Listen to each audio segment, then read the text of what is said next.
Business with a servant's heart. Welcome to the podcast. Steve Ramona. Business with a servant's heart. Listen to the podcast. Steve Ramona. We're all about to talk on life. Our guest will share his life story. We want you to success in life. We're ready and we will start shortly. We're gonna talk on life. We're gonna talk on business. You're gonna shine bright. We are gonna witness.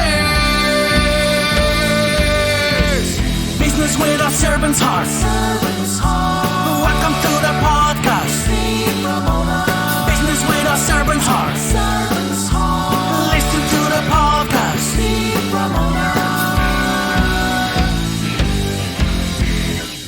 Welcome to Doing Business with a Servant's Heart. I'm your host, Steve Ramona.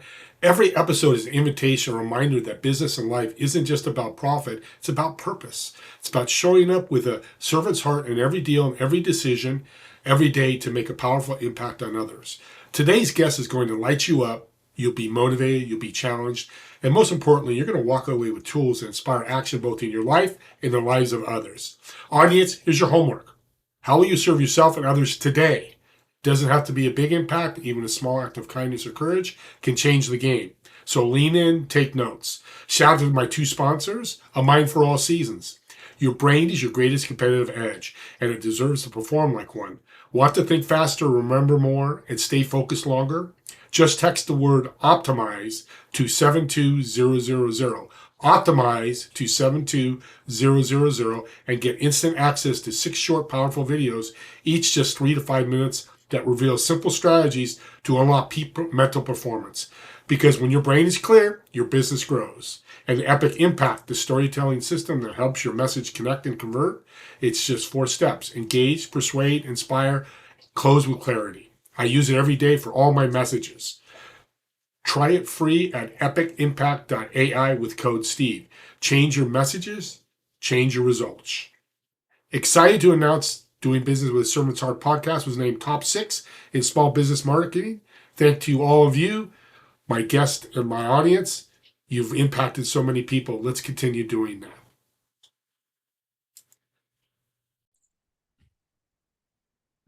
Welcome to Doing Business with a Servant's Heart podcast. I almost forgot the name of my podcast. I get so excited about my guest. I haven't even taken my job here. But you know what the podcast is, Doing Business with a Servant's Heart. I'm super pumped. AI is the elephant in the room. It's talked about. I probably had 50 shows the last 6 months about it, but we got a unique way of doing it. I love young guys like this that are really taking advantage of all the opportunities to help you and serve you with some great tools. Tools are fantastic. AI is fantastic, but it's not taking humans away because we still need humans. When that happens, I'm 64. I'll be gone. I'm sure my guest will be gone too. And then we have to worry about it. With that being said, let's bring our guest on. Hey, Steve. Is it Steve or Steven? I forgot to ask you. I go by Steven. Well, it could be because you have Steve. So we got to have one of each. So yeah, he starts out with a servant heart, mentioning my name. I love it. Well, Steven, welcome to the show. Thanks for having me. AI, the big question I get all the time when I talk to people, I mentor a lot of business entrepreneurs. AI is going to take humanity. It's going to take my job. I'm screwed. What's your thoughts on that? I think it probably will in due time, but I don't think it's going to be like a tomorrow thing like everyone freaks out about. I think it'll probably be this pretty long out thing, maybe 20, 30 years. And I think that the jobs that we least expect, like, everyone was predicting that a lot of the jobs that, white collar jobs are the ones that are going to be scooped up. Blue collar ones are going to be kind of the ones thriving. So I think it'll be interesting to kind of see how the industries kind of shake out when that does happen. Well said. And it's okay if you're going to lose your job or lose your work, because there'll be other jobs. It's not like we're going to wake up tomorrow and so, like I said, no robots are going to be taking over the world. But you got to pivot. COVID taught us that, which I love what you're saying. We had to pivot then. I know you had to pivot from what you do, which we'll get in here in a second.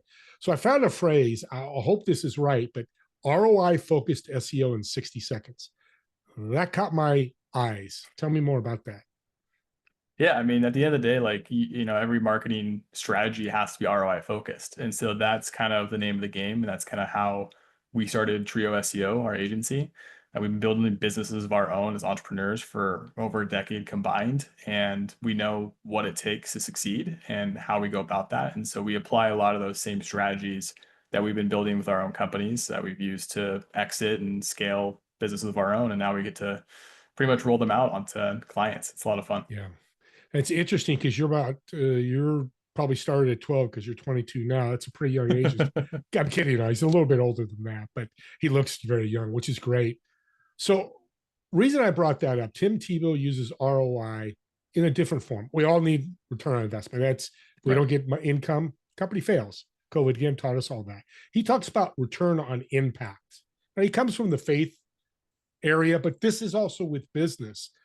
And what SEO and marketing has to make an impact, right? Right. How do you Absolutely. do that?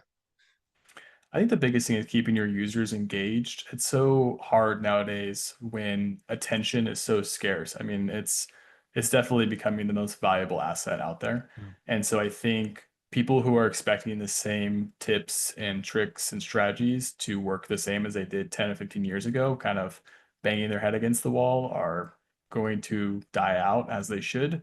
And you kind of need more of a creative strategy to win it. Yeah. Well, you sold me on your business when you said engaged because you go through social media, it's pitch, pitch, pitch, pitch, pitch, pitch. I get people all the time reaching out. Hey, your podcast doesn't work because you're doing this wrong. I'm not a marketing expert, and you correct me if I'm wrong. I don't think I want to come, and it doesn't make me happy. I don't want to market something by saying, "Hey, Steven, you're doing this wrong. Let me fix it." Is that right way to pitch? No, not at all. That's pretty Okay. absurd. Okay. And honestly, that was self. That's for myself. Hope some of you got that too, because it drives me crazy. It's like, and they don't get it. But your podcast isn't doing this. I'm like, stop. I don't even know you. So in from the engagement standpoint, talk about, because this is doing business with a servant's heart, how you engage with service using SEO, and ultimately when that business gets that potential client, talking to them. Yeah, so the main thing that we're really good at and that kind of sets us apart from other agencies is that we look at tools like calculators and quizzes and things that normally people kind of don't think about, or things that seem too far-fetched to develop. That's what we go after. Lo and behold, there's actually a lot of demand for really weird and unique calculators and tools like that. So for example, one of our clients is in the M&A space. And so one of their primary lead mechanics is a valuation calculator where a business owner can come along, put in their financials, their industry, et cetera, and get like an automated report within 60 seconds. And so what that does is it offers value to the end user. It engages them in a way that answers their questions and kind of moves them along through that funnel. And then our clients on the receiving end can capture that as an MQL and nurture them if it's a good fit. So it's kind of a win-win approach to getting traffic, leveraging the traffic, and making sure that the audience is taken care of. Well, thank you for that, because that's really important. I just lost my train of thought. The calculator, because a lot of trades that I talk to will put quotes up there. And is that similar where I'm a roofer and somebody can fill out a form and get, price from 5 to 10,000 to do the roof? Of course, contact us to get a whatever they say price. Is that similar with the calculator you're talking about? Yeah, similar. I would say that the difference would be is that some of those tools might not have demand to begin with. And so what we do is we go and reverse engineer a lot of the keyword research and making sure that there's actual intent behind that, and making sure that, like the valuation calculator, for example, like there's about 2,000 monthly searches for that calculator alone. And so what we know is that if there's that many people in the US searching for it, amongst other kind of opportunities, then that kind of at least helps drive traffic to that tool itself, but also being an internal asset to the blog, to other pages. And so we can kind of do what we do best, where we blow up their site and drive a ton of traffic to it, and then kind of put this tool in the hands of those people. So I got a curious question. Again, I'm gonna be self-promoting here, a little, not self-promoting, but selfish. How many websites do you look at a month? Well, we have about 43 clients right now, and then we get a handful of probably anywhere from like 10-ish audits that come through like the sales process, and we don't accept everyone. So that's about anywhere from 45 to 55, 60 sites a month, depending on what's coming on. And I asked that because that's powerful, because you know websites. You've been doing this 10 Yeah. years. You're looking at websites. Your expertise jumps out, which is very, very huge. But here's the other thing. How do I turn browsers into buyers? Yeah. So, I mean, the main thing is giving them some sort of incentive to continue the conversation. And so, when it comes down to it, I always try to advise clients, it's especially like, we'll take SaaS, for example. Everyone has the request demo button or book a demo. And it's like, nobody cares. No one wants to book a 45-minute demo with you. And so I think what really matters is thinking about it from their perspective. Like, I had a sales call with a client the other day, and I pulled up their site and I said, let's look at your homepage. I said, your main call to action is a 45-minute Calendly link. And I said, do you think that someone who's never met you before wants to hop on a call for 45 minutes? Like, no. Give them something else of value to show that you can do what you say you're going to do, and give them a little bit less of a friction experience, and then give them a 15-minute call. And if that goes well, go from there. Like, kind of think about it from their perspective. So I love that, because one of my mentors a few months ago, I was listening on a podcast, Gary Vaynerchuk. Well, I love Gary Vaynerchuk, and you probably know all about him. yeah. He's telling, on the podcast, how he is. Why are you doing 30, 45-minute meetings? Right. 15, 20 max. I changed my whole calendar, except for the podcast, because we got to talk and get to know how great you are, which you are. It changed the game for me. Now, some will go a little longer and have it, but it really now leaves you more time, because I can't imagine I get a 45-minute calendar. Now I got to book 3 of those a day. What else am I going to do? That's Brutal. 2 hours. Yeah. It's awesome. That's $1 million tip right there. Wow. I got them all. Yeah, I could tell. So here's the other thing where I'm excited that you were on. Glad we figured out all of my stupid technology, but that's okay. We're going to leave it at that. Everybody listening has a website. If they don't, they should. So your market is pretty much almost every business owner. I'd like to say so, but we work with a pretty niche bucket of clients, and for good reason. So we don't work with e-commerce clients. Love e-commerce space, but e-commerce SEO is a completely different can of worms. We don't work with local businesses, so like no brick and mortar, no like local HVAC companies, stuff like that. So local is a whole different can of worms as well. And we try to kind of pick our niche and know what we know well. So like, if we're looking at an audit for an upcoming site, like, I only want to work with a client if I know I'm going to crush it for them. And so if I'm looking at the upcoming side of things, like, I want to make sure that those calculators and those quizzes and all those sort of things that I think are going to be good lead magnets for them are there to begin with. I don't want to sign a client and be like, oh, we got to figure this out. And it's like, no, I want to know from the first conversation that like, this is going to be a clear win. So we kind of are picky with who we work with for that reason. And that is a servant's heart. Audience, this is exactly what I talk about all the time. Don't try to take care of everybody. You can't, first of all. Right. That's why I asked that question. I knew you have a niche. Have that niche and be experts at that. Don't go grab a CPA if you don't work CPA firms and don't try to learn. Exactly. Be good at what you're good at. Now, you said a magical word, which I love, is audit. Now, is this audit free? Is this something if I bring you my website, you'll do a free audit? Talk about that. Yeah, so we reserve audits for people who are semi-seriously interested. There's a spectrum on that. People who are like, hey, this has been on my radar for a while, or people who are like, yes, absolutely. Truth be told, it's actually more of a due diligence check for our team than for theirs. What we do is we look through, 9 core fundamentals of what we kind of contribute towards success, and then we grade all that. It was hand created by me and my partner. It's not one of those like automated reports that pumps out a bunch of jargon and BS. It's like, we actually go through it. It takes about an hour per audit, go through a ton of different things, look at opportunities. And like, that really kind of helps us identify, is this going to be a clear win? And like, what do we think the kind of future holds for this relationship? So, it's backwards thinking about all this. People are like, he's got an audit. Why is he doing his due diligence to see if they fit? Again, that's the service mentality. You can't help everybody. Right. And it's okay to say no to people, even though you're putting money on the table. Sometimes it's great to leave money on the table. Absolutely. Okay. I found something else, and I love to eat. So it caught my ear or my eye when I saw EEAT in practice. Yep. What the heck is that? Yeah, so it's this fancy acronym that's kind of been circulating SEO for a number of years. It was put out by Google, so it's kind of been like straight from the horse's mouth per Mhm. se. But it stands for experience, the expertise, the authoritativeness, and the trustworthiness that your website and brand exhibits. So, easy things that we look at are like if you have a blog, like do you have an author? Do you have an author bio? Do you have a picture of the author? Do they have expertise on the topic they're writing about? A lot of these things that we kind of shine light on. Homepages, like do you have a work with logos section? Do you have testimonials? Do you have reviews? When you kind of start rambling down the list, it kind of becomes this aha, like, yeah, you should probably have all that, but you'd be surprised. 9 times out of 10, people don't have that on their site. So that's kind of what we think through and help them correct and make sure that they're on the right path.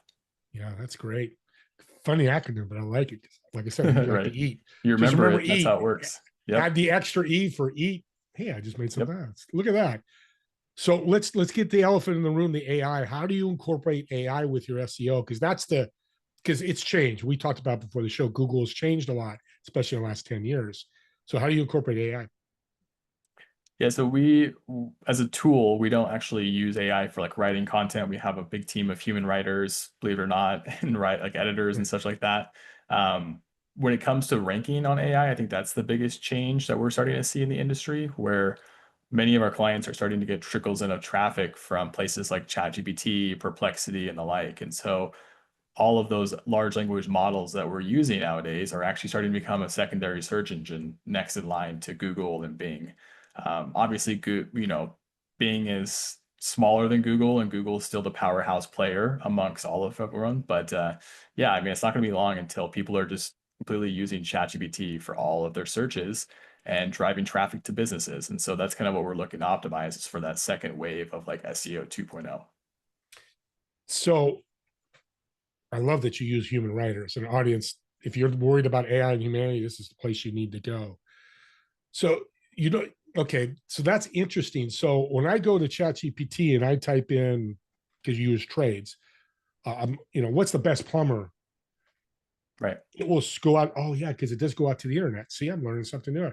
So it's actually doing the same. If I went to Google and typed in the browser, it does the same thing, and it pulls up name. Oh yeah, I've done that.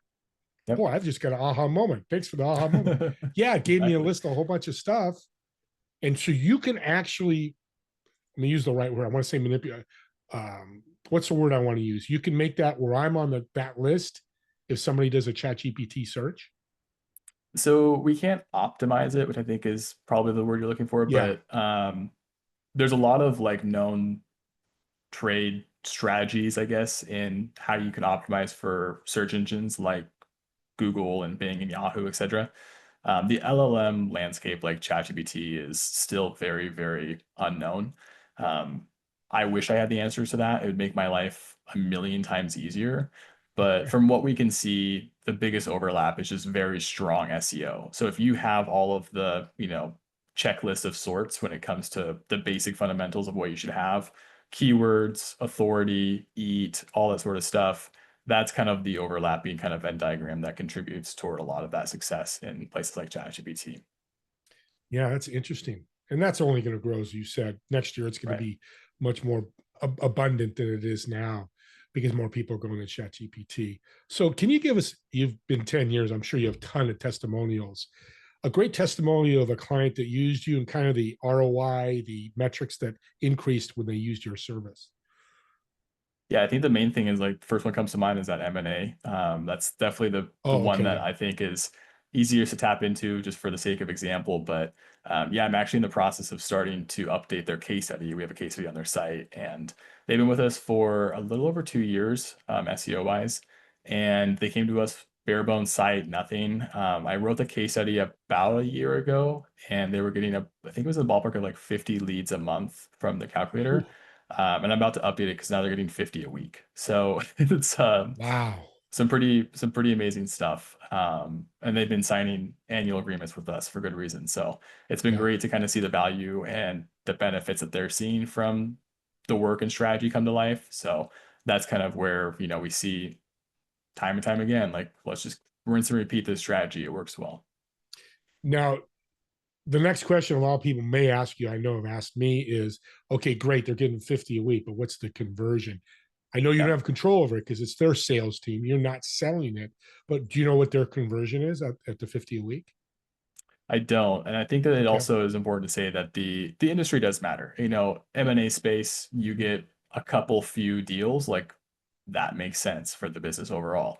If they were, you know, fewer, smaller contracts or clients or LTV was smaller, like that's definitely going to play an impact. But I think that the main thing that we've learned time and time again is that it's better to have an overabundance of MQLs and let the filtering process do the work, i.e., sales team, marketing team, etc., than to come to us and say, hey, we have zero leads to work with. Because it's like, okay, so you kind of have to kind of go that route. But the other kind of thing that's important to know is that you can also put like qualification standards like in a calculators and stuff like that. So, you know, if somebody puts in their business information and they say that their EBITDA is 3 million plus, it's like, that's a pretty hot lead. If it says EBITDA is 10K, it's like probably not a good lead. So, you know, there's different ways that they can filter them down and kind of go from there.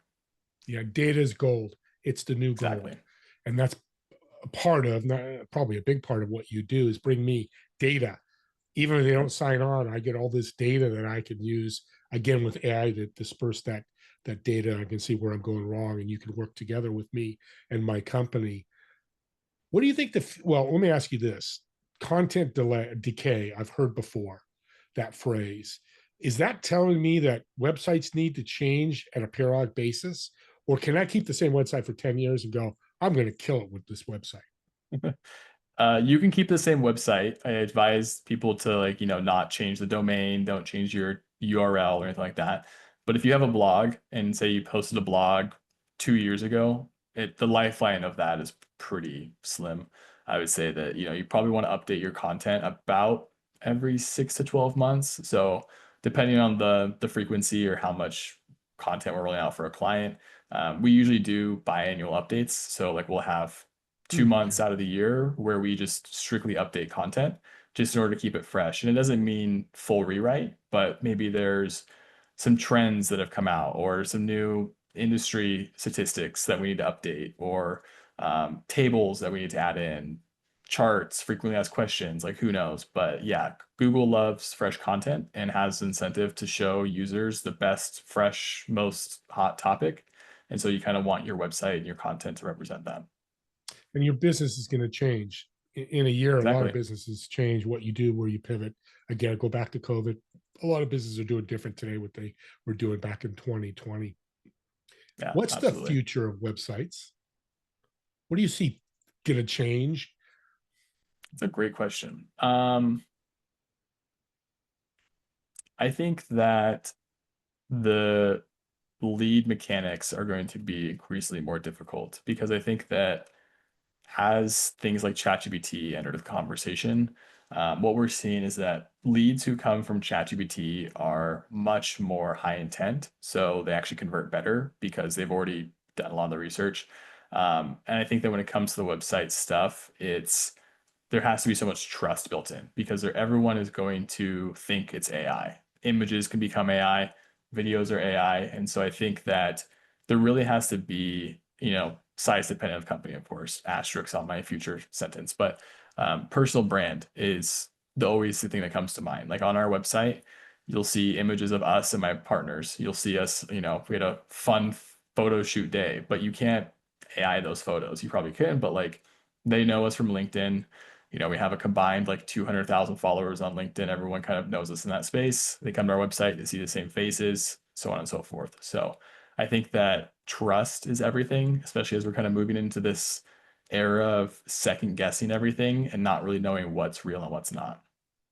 And trust has probably been the word for a lot of years. They've got to trust your business, and that's what your website does. And that's Yeah. what you do with everything you do with the content is trust. And then they're Right. going to click on that calculator, click on that quiz, whatever it may be, because not people just don't take calculators just to this is great. I'm just going to do a calculator. So Yeah. I love that you did that. We're coming to the end here. You've proved you're an expert. I love it. 10 years. So I'd like a favor from you. Can you educate the audience with one tip for their, general tip, obviously, for their website that they could do tweak or change that might make a difference for their SEO? Yeah, the one thing I would say is that always better to be clear, not clever with the copy. And I think that people often try to be slick and add in words and jargon, and all it does is confuse people and confuse Google. I had to write that down because I'm going to share that with people. Clear, not clever website. That's powerful because the world today is all pitch slapping and Yep. getting you in the door, the back door, and here's a free thing. And by the way, it's $1,000 when you do it. I've gone through those rabbit holes. That's what I call them. It's probably Yeah. A layman like me. It's not fun because time is such a limit, and Right. you reduce that by just being clear, knowing if I take this step, it's a cost here, or this step, this is exactly what you're going to get. Well, before I ask my last questions, I'm excited. You said you have a deal going on. It's going to pass by the time people listen. Well, the show's going to come out in a couple of days, so I don't know when the deal ends. You said Black Friday, right? Yeah, so it'll be Black Friday and Cyber Monday, and I think we'll push it out through the end of 2025. So if anybody listens, reaches out by then, we're happy to honor that. What a servant's heart, audience. Didn't have to do that. He's got a great business.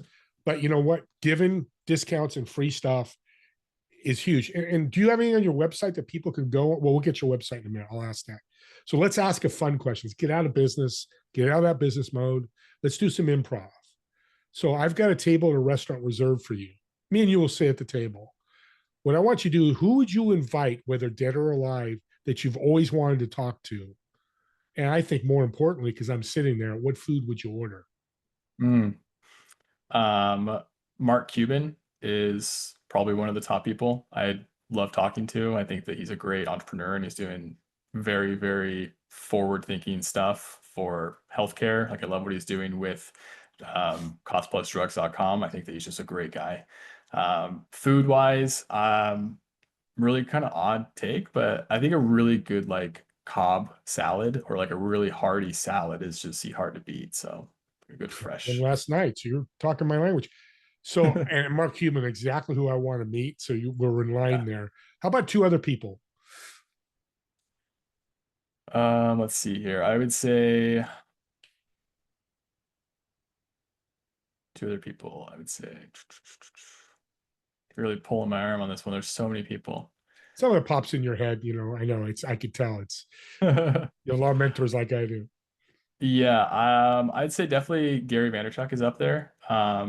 Great guy. I think that he's up there for sure. And then Alex Hormozi, I'm a huge Hormozi fan. I think that what he and Layla are doing are, power couple of the world. So, God, you're my little brother because those are the guys I'd have at my table. So I'm going to make it happen, audience. We're going to talk to you in a year and bring them back. And we're going to talk about the table we had, hopefully. love it. Steven, you're taking SEO, that dull, boring, oh my God, I got to do it. And you've really amped it up to make it fun, but make it powerful. And I really appreciate that. And you guys do it with a servant's heart.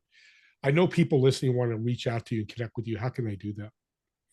Yeah, I'm super active on LinkedIn. I post daily content. So you can find us, one way or another via TrioSEO, my name. I always like to joke that if you can't find me on Google, I'm doing my job wrong. So it should be pretty easy. That's a great way to end the show. His expertise, but he can't do it. Well, it's like the shoe cobbler. They can fix everybody's shoes, but they're walking around with shoes in a hole in them. But that's not you, because you could be found. Because I searched you, it was easy to find you. Thanks again, Steven, for being just a wonderful guest and taking the time to be on the show. And audience, share this link out. Subscribe to the YouTube channel, because this is a gift.